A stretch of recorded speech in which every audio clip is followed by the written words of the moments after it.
द्वितीय पाठ स्वर्ण कादा का हम लोग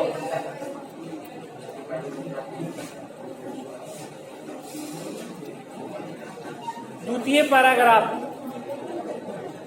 अनुच्छेद द्वितीय सूर्योदय पूर्वमेव सा तत्रोपस्थिता। जो निर्धन माता की पुत्री थी वह सूर्योदय से पहले ही वहां उपस्थित हो जाती।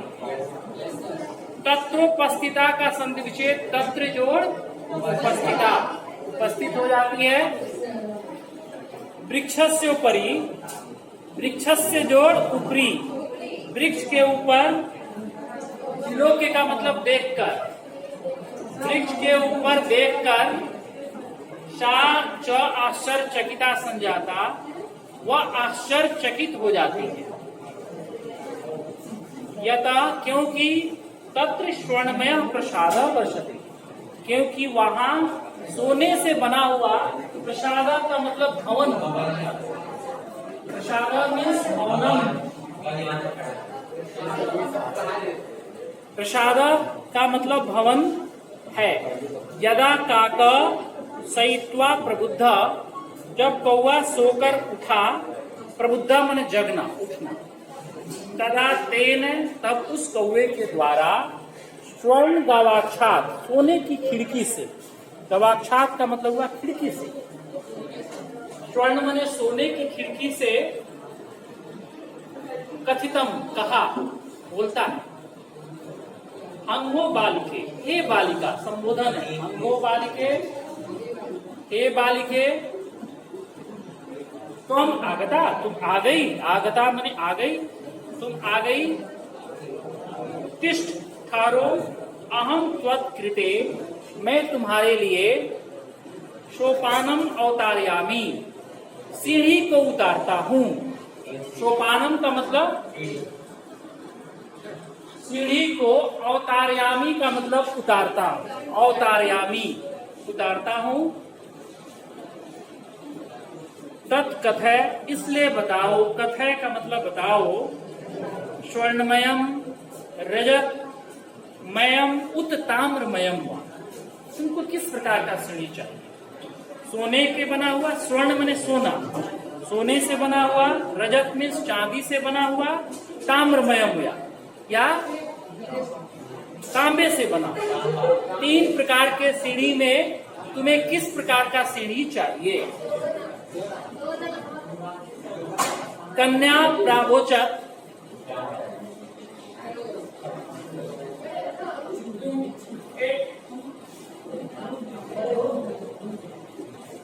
कन्या प्रावोचत, कन्या बोली, प्रावोचत माने बोली, अहम निर्धन मातु दुहिता अस्मि, मैं निर्धन माता की पुत्री। दुहिता का मतलब, दुहिता का मतलब क्या होता है? पुत्री। निर्धन मातु, मातु में षष्ठी विभक्ति है, मातु, मातृ का मूल रूप होता है और माता, मात्रो, मात्र ऐसे रूप चलता है। जैसे बालक शब्द रूप का षष्ठी में बालकस्य, लता का लताया, नदी का नद्या, उसी तरह इस मातृ शब्द रूप का षष्ठी मातु, माता की। तो निर्धन माता की पुत्री हूँ। ताम्र सोपानेन एव आगमिष्यामि, तांबे के सीढ़ी से ही मैं आ जाऊं। इस बालिका का तर्क है। अब क्वेश्चन पूछेगा कि बालिका ताम्र सोपानेन आगंतुम किमर्थम कथ्यते, क्यों कह रही है? यत, आंसर होगा यत सा निर्धन मातु दुहिता अस्ति, क्योंकि वो दीन निर्धन माता की पुत्री, इसलिए वो ऐसा चाहती है। वो नहीं चाहती है कि सोने की सीढ़ी का प्रयोग करे, किंतु गरीब है। ये इसका यही तर्क है। उस बालिका का जो तर्क है वही आंसर यहाँ लिखना होगा। ठीक है? हाँ, तुम बताओगे कि ये वो बालिका क्यों सोने की सीढ़ी से क्यों नहीं जाना चाहती है? जिससे पूछा जाएगा वही प्रश्न का उत्तर देंगे। अदर से दूसरा क्वेश्चन पूछेंगे। हर स्टूडेंट के लिए अलग क्वेश्चन का आंसर बताना है, अलग क्वेश्चन होगा उसको, तुम्हारे लिए अलग क्वेश्चन होगा, वो पूछेंगे। तो ये वो बालिका निर्धन, वो जो माता की पुत्री है, वो बालिका क्यों सोने की सीढ़ी से क्यों नहीं जाना चाहती? इसका कारण क्या है? ये क्वेश्चन का आंसर तुम नहीं समझ रहे हो, इसका मतलब तुम बताओगे? क्योंकि वो निर्धन माता की पुत्री है। यही आंसर है, क्योंकि वो निर्धन माता की पुत्री है। थोड़ा ध्यान से सुनोगे। हाँ, खड़े हो जाओ, सुनोगे ध्यान से, फिर क्वेश्चन एक पूछेंगे तुमसे, हम क्वेश्चन भी पूछने वाले हैं। तो ताम्र सोपाने न एवं आगमिष्यामि, तांबे की सीढ़ी से ही आऊंगी। ये आगमिष्यामि जो दिया है, इसमें किस लकार का प्रयोग है? तुम पहले से लकार पढ़ते आए हो, ये बताना है। जिससे पूछा जाएगा वही आंसर इसका देंगे। आगमिष्यामि इति पदे कह लकार प्रयुक्त अस्ति, तुम बताओगी आगमिष्यामि में कौन लकार का प्रयोग हुआ है? हाँ बोलो। नहीं, हाँ बोलो। लक लकार। तुम्हारा क्या उत्तर होगा? ठीक है। हाँ, तुम्हारा देखो सही आंसर लीट लकार। क्या सही आंसर हुआ? लीट लकार। बैठ। सही आंसर देखो, जैसे पठिष्यति बोलते हैं, तुम एक बार फिर नहीं, तुम हाँ यस, क्वेश्चन पूछेंगे तुमसे, नहीं तुमसे हम पूछने वाले हैं। जैसे देखो, अब तुम बताओ पठ धातु का लीट लकार में कैसे रूप चलता है? नहीं, इससे पूछ रहे हैं। पठ धातु, ये पठ धातु है और इसका लीट लकार में उत्तर बोलना है। जिससे जो क्वेश्चन जिससे पूछा जाएगा उसका उत्तर उसको बोलना है, और अलग स्टूडेंट के लिए दूसरा क्वेश्चन होगा। दूसरा कोई बोलना चाहते हो तो कोई और क्वेश्चन बोलेंगे, तुम्हारे लिए अलग कोई क्वेश्चन बोलेंगे। हाँ, पठ धातु लीट लकार में कैसे रूप चलेगा? हाँ बोलना है, पूरा बोलो।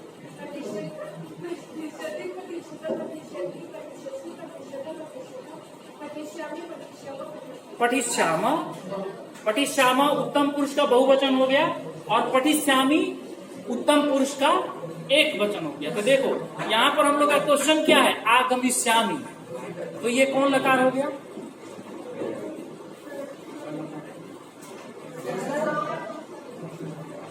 उससे क्वेश्चन पूछ रहे हैं। आगमिष्यामि, आगमिष्यामि कौन लकार हो गया?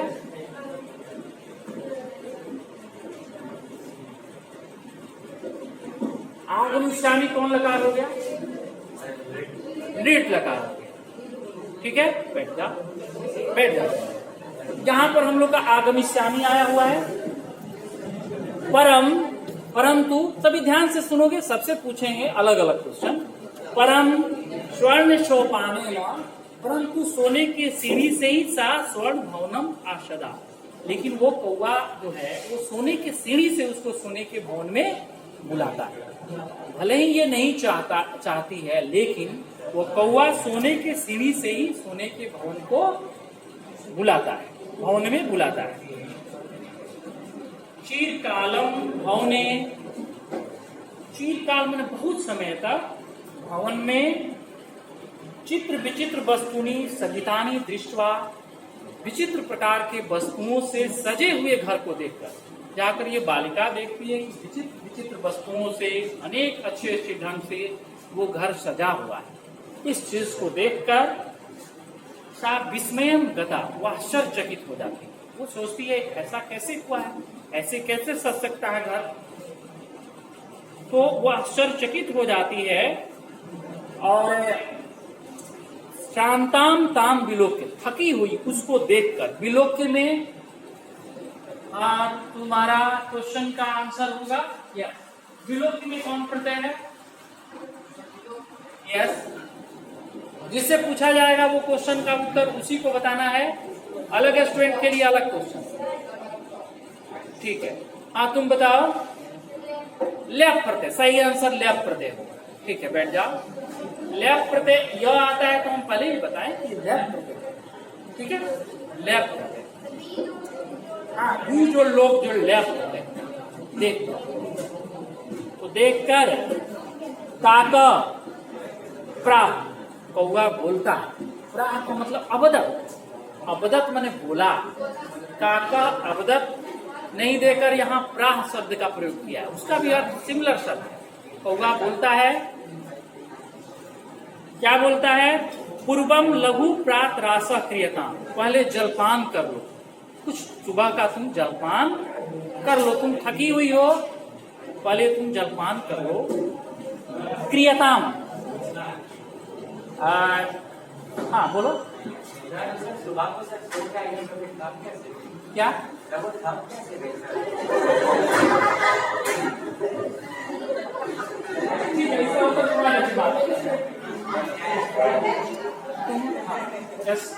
हाँ तुम इसका उत्तर बता सकती हो? नहीं, ये क्वेश्चन पूछा है, इसका उत्तर तुम बता सकती हो? नहीं, ठीक है। देखो, हाँ स्टैंडर्ड इधर आ जाओ, इधर आ जाओ, वहां बैठ जाओ।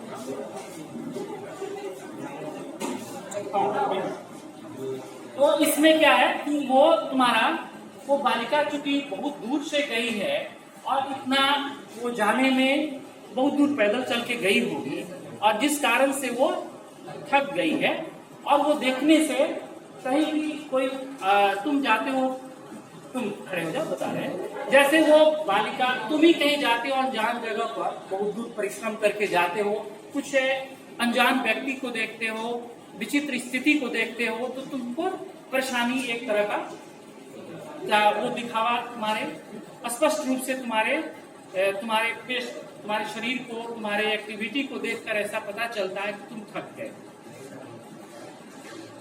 होता है ऐसा, महसूस किए हो, कहीं अनजान जगह जाते हो तो बोलते हो जो बहुत थक गए, यही होता है। उसी तरह बालिका भी थक गई होगी, क्योंकि वो एक तो बहुत दूर पैदल चल के गई है और एक अनजान जगह पर गई है ऐसा, और सुबह के समय में बहुत समय हो गया होगा, नाश्ता नहीं की होगी, वो भूख भी उसको लग गया होगा, इसलिए थक गई। बैठ जाओ। इसके बाद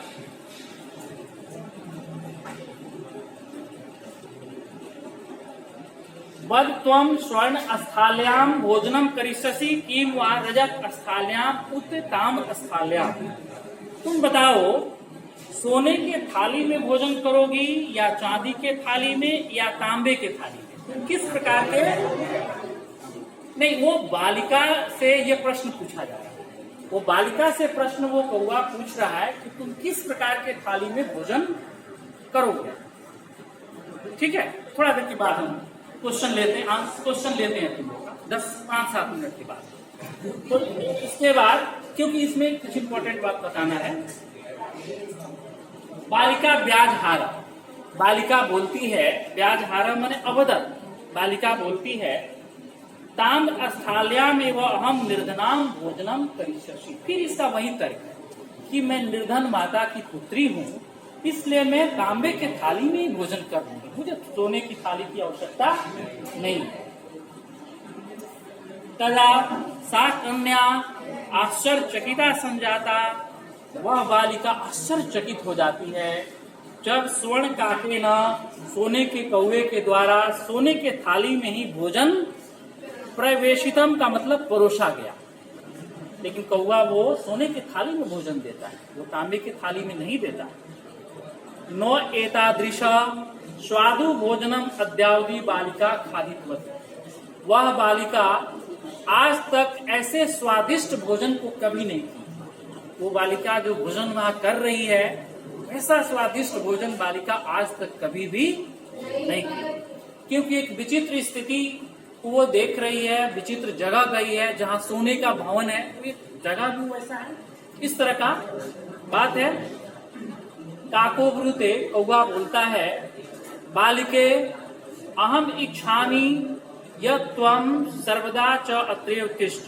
हे बालिका, मैं अहम इच्छामि, मैं चाहता हूं, यत्ति त्वं सर्वदा च अत्रे उत्तिष्ठ, तुम हमेशा यहीं रहो, तिष्ठ मने रहो, परम तो माता वर्तते च एकाकी, परंतु तुम्हारी माता अकेली है। एकाकिनी का मतलब अकेली, तुम्हारी माता अकेली है। त्वम शीघ्रमेव स्वगृहं गच्छ, जल्दी तुम अपने घर को चले जाओ, जल्दी जाओ। इति उक्त्वा, ऐसा बोलकर काकः कौआ कक्षाभ्यंतरा, कक्ष के अंदर जाता है, एक कमरे के अंदर जाता है।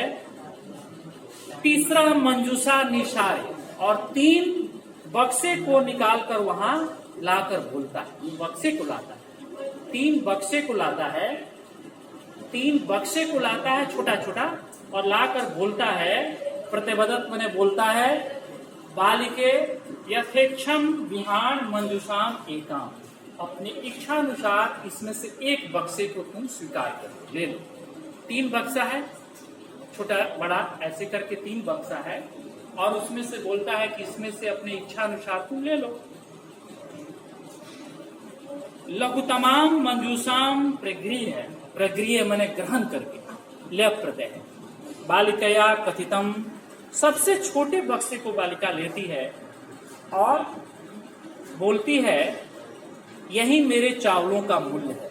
मैंने उस बालिका का यह तर्क है कि मैं बहुत ही कम चावल प्रदान की है, और वो चावल कौआ बहुत ही कम खाया है, इसलिए मैं बड़े बक्से को नहीं लूंगी, मुझे छोटा ही बक्सा चाहिए, इसी में मेरे चावल का मूल्य हो जाएगा। क्योंकि वो तो 3 बक्सा दे रहा है, बड़ा कोई बड़ा है और बड़ा है, कोई सबसे छोटा है, तो सबसे छोटे को स्वीकार करती है और बोलती है कि मेरे चावलों का मूल्य हो गया। गृहम आगत्य, घर आकर वह मंजूषा मैंने बक्से को जब खोलती है, तस्याम, तस्याम किस विभक्ति में आता है? सप्तमी विभक्ति एक वचन, तत्सप्रयुक्त होता है, उसमें मतलब उस बक्से में महारानी हिरकाणी बिलोके, मैंने बहुमूल्य हीरो को देखकर आश्चर्यचकित हो जाती है, और उस दिन से वो धनी हो जाती है। वो बालिका घर आती है, बक्से को खोलती है, क्या मिलता है? बहुमूल्य हीरा उसमें मिलता है, और वह बालिका उस दिन से धनी हो जाती है। तब दिनात धनी। एक पार्ट हो गया स्टोरी का, ये एक पार्ट यहाँ तक हुआ। अब दूसरा इसी कहानी में आगे बढ़ रहा है, क्योंकि ये ध्यान रखना है कि घटना अरेंज करने के लिए आएगा तो कहानी क्रमशः कैसे हो रहा है उसको हम लोग को ध्यान रखना है। तस्मिन एवं ग्रामे, उसी ग्राम में एका अपरा लुब्धा वृद्धा नैवशत, उसी गांव में एक दूसरी लोभी वृद्धा माने लोभी वृद्ध महिला रहती थी। एक तो है कि इसमें इस महिला में इसके पुत्री में जो महिला है, गरीब महिला की पुत्री, इसमें त्याग का भाव है। मतलब ये नहीं चाहती है कि जो जितना वो प्रदान किया उससे अधिक लेने का प्रयास नहीं कर रही है। ये चाह रही है कि उसके अनुरूप ही उसको मिले, जो भी मूल्य मिले उसके अनुरूप मिले। अब एक दूसरा बात है कि उस गांव में एक लोभी वृद्ध महिला रहती है, उसकी भी एक पुत्री थी। ईर्ष्या से वो उसके सोने के कौवे वाले रहस्य को जान लेती है, किसी तरह वो घटना के बारे में पता लगा लेती है या पूछ लेती है कि कैसे तुम धनी हुई हो, ये पता लगा लेती है किसी कारण से, उस घटना के बारे में पता चल जाता है। सूर्यातप पे, सूर्य के गर्मी में चावलों को रखकर उसके द्वारा अपनी पुत्री को रक्षा के लिए नियुक्त किया जाता है। माने जैसे वो पहली महिला की थी, ये भी वैसे ही करती है। उसी समय सुनहला पक्ष पंख वाला कौआ चावलों को खाता हुआ ताम अपी तत्रेव अकार्य, उसको भी वैसा ही करने के लिए बोलता है। वो भी बोलता है कि वहां आ जाओ, तुम्हारे चावल का मूल्य दे दूंगा। पुनः प्रातः तत्र गत्वा, सुबह में वह वहां जाकर और कौवे को निंदा करती हुई वह बोलती है कि हे नीच का, ये क्या बोलती है? हे नीच कौवा, मैं आगता, मेरे चावल का मूल्य दो। ये चावल का मूल्य मांग रही है।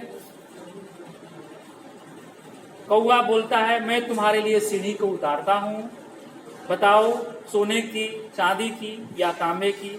घमंडी बालिका बोलती है, सोने के सीढ़ी से मैं आऊंगी। ये बोलती है कि मैं सोने की सीढ़ी से आऊंगी। परंतु कौवा उसके लिए तांबे की सीढ़ी को देता है। स्वर्ण काक, सुनहला कौवा, उसको भोजन भी तांबे के बर्तन में ही कराता है। और लौटने के समय में स्वर्ण काक के द्वारा 3 बक्से को फिर उसके सामने उपस्थित किया जाता है। लोभ से वशीभूत, बहुत लोभी है बालिका, बड़े बक्से को लेती है। घर आकर प्रसन्न होकर जब बक्से को खोलती है तब उसमें से भीषणा कृष्ण सर्प, एक भयंकर काला सांप देखती है। इस बक्से में वो सांप देखती है। पहली बालिका को बहुत धन प्राप्त की थी, लेकिन ये क्या प्राप्त करती है? काला सांप प्राप्त करती है। लुब्ध्या बालिका, लोभी बालिका को अपने लोभ का फल मिल गया, मतलब उसको धन नहीं मिला, सांप प्राप्त हुआ। उस समय के बाद वह लोभ को त्याग देती है। अब बालिका लोभ छोड़ देती है, वो सोच लेती है कि लोभ करना उचित नहीं है। हम लोग का जो भी स्टोरी है यही